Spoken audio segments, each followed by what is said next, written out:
အားလုံးမင်္ဂလာပါဒီဆက်ကလေးက400လီတာစားကန်ရေခဲဆက်ကလေးပါဒီဆက်ကလေးက400လီတာစားကန်ရေခဲဆက်ကလေးပါဗျ25ပေါင်တော့25ပေါင်တော့7နာရီတပြန်ကိုအတုံး16တုံးထွက်ပါတယ်400လီတာဆက်ကလေးပါဗျာနော်ကျွန်တော်တို့ဒီထဲမှာပါဝင်တဲ့ပစ္စည်းလေးတွေကတော့ဒီမှာကျွန်တော်ကွန်ထရိုးပန်နယ်တွေပါမယ်ဗျာနော်ဒီလိုကွန်ထရိုးပန်နယ်တွေပါမယ်ကွန်ထရိုးပန်နယ်ထဲမှာ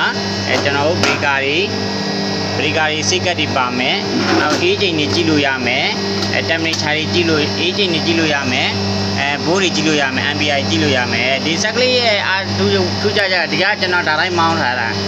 ဆက်ကရက်နေတယ်အေးချိန်အမှတ်15မှာတော့ဆက်ကဖြတ်ထားတယ်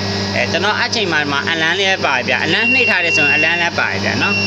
ဒါဆိုဆက်ရက်နေတဲ့အလန်းပေါ့နော်ဆက်ရက်ထားတဲ့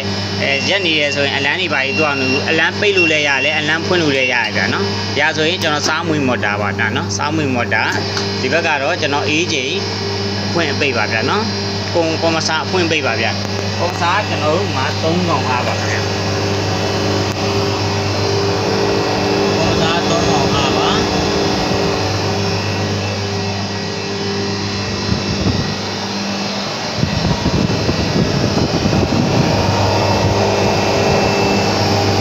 ကွန်မစာပါဗျနော်ကွန်မစာ3កောင်အားပါဗျပိုက်ချိုပိုက်ကွေးစနစ်တကျကျွန်တော်တက်ဆင်ပေးထားတယ်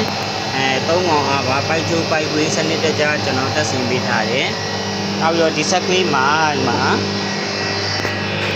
တော့ရေခဲက -15 73 14 15ဆိုလူရေခဲခဲတယ်ဗျာနော်နောက်တော့စတီးပုံးပေါ့နော်ဒီထက်စတီးပုံးဆိုရင်ကျွန်တော်တို့စတီးပုံးဆိုရင်ဒါ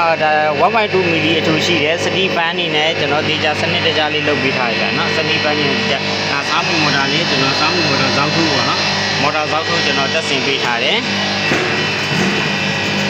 ရေလေအားစနစ်ကောင်းပါတယ်ဗျ